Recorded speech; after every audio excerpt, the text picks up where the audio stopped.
Olá pessoal, vamos para o nosso segundo vídeo da série de pronúncia tcheca.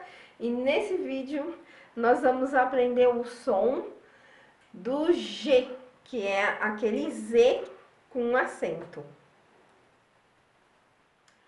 Então pessoal, a letra G, esse Z com acento, ela tem um som igual o J do nosso português. Por exemplo, quando se diz žena, que é mulher em tcheco, a gente pode pensar que seria como GE em português. Então seria žena, G-E-N-A, žena. Então ele tem sempre o som do J.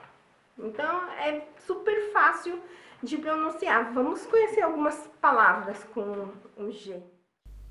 Žena, růže, žirafa, žízeň, žlutá. E para quem está acompanhando aí a nossa coleção de frases, que tem um equivalente do português, recentemente a gente publicou Můžete mi to zabalit? Então, pessoal, aí a gente está terminando mais um vídeo. Aí vocês estão vendo que não é tão difícil assim, que não é um bicho de 7 cabeças, a pronúncia tcheca, pelo menos por enquanto, né? Tá fácil.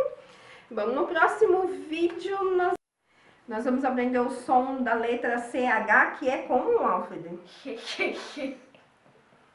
Que é o Ré.